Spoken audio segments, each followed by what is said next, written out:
Do you have any funny stories? Chris Palames, Boston, Massachusetts. Fortune teller story? I mean, that's a peculiar one. I don't know about that one, but I do want to talk about, because I also want to talk about sex. Yeah, we finish off with sex. But before we get to that dimension of, exquisite dimension of human experience will be implied.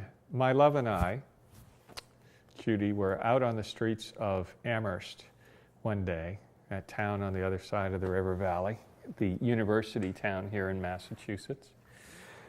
Cannot claim to be Berkeley of the East, but there's some of those elements, including New Age. And we parked out on the street one day. My apartment was within an easy roll back down a block, and I got out of my car and into my chair and got up on the sidewalk, and a fellow rushed up to me. And this guy fancied himself a healer. And he was out on the street looking for folks to heal. Not the instant, place hands and you'll rise out of your chair, but if you really work with me.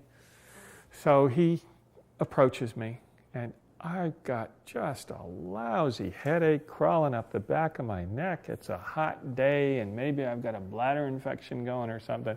But I got no time for this. And the guy comes up with his, vacuous grin, and I, please, just out of my way. And I roll past him.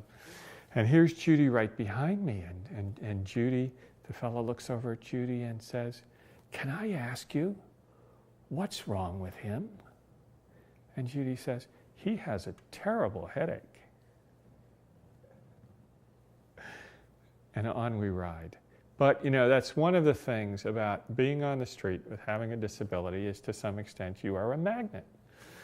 People will come up who will want to bless you and heal you, and sometimes hand you $1, sometimes hand you 25, Hand back the $1, but 25 maybe you think about.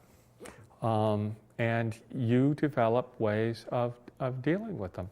My own personal feeling, which is different than a lot of folks, is I try to get a sense of in what spirit that approach is made.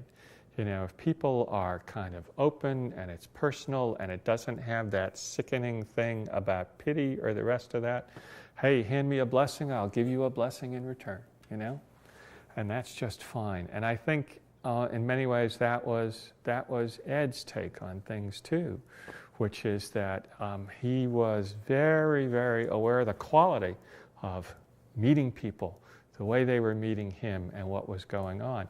And if the relationship can happen, well, then the relationship is there. Well, my dear wife had this wonderful relationship that she developed with Ed, and it was around being hippie folk. They were both, skywalking travelers, fellow travelers of the 60s. And we had a number of wonderful, wonderful times with Ed. But the last of them was about a year and a half, I think, before he died.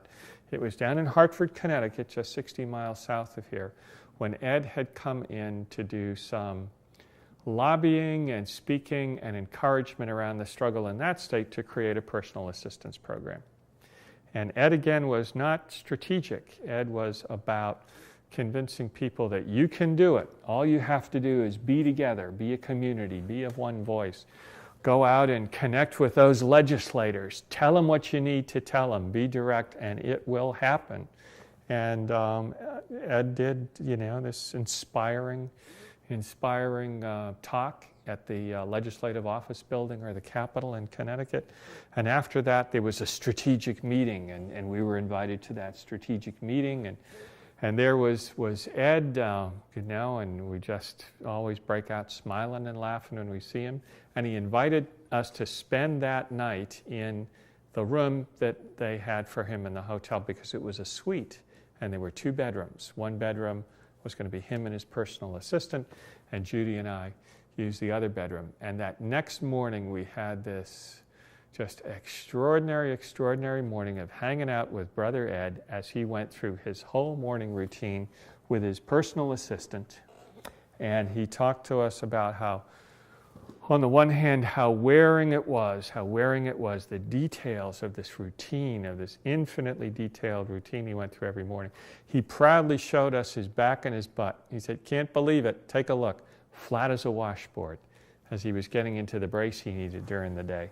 But he had also just come back from a trip to Eastern Europe, one of those trips that he did with the World Institute on Disability, because it's now an international movement, a global movement, and of course in Eastern Europe, folks having so few of the resources that we enjoy, but as democracy and new political and social relations were developing, Ed was firing up people there.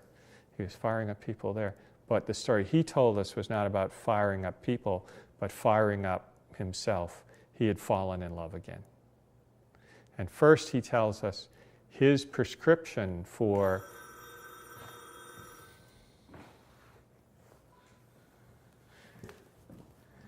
First, he told us his design criteria for that huge wheelchair of his, and he had two basic criteria. And they were, one, that the airlines couldn't bust it, and two, that he could make love in it. And he had fallen in love again in this trip to Eastern Europe, and he was just lit up with it. He was just lit up with it. I think you'll see, and you have the footage on the 60 Minutes interview with Ed. My memory, it may be wrong, I haven't watched it since it initially aired, but my memory of whoever the interviewer is, I think it's Morley Safer, is so astounded with the idea that Ed has a child, that he keeps coming back to it. That's what he wants to talk about. It's voyeurism, you know. He wants to hear about a sex life, Mr. Roberts. How is that? It's the connection, the loving connection between two people and Ed's magnificent wheelchair. And he's had a son, but Ed is not interested in satisfying that voyeuristic impulse. So he keeps, well, how did it happen? Well, it happened pretty much the way it usually happens, and we enjoyed it very much, thank you, you know.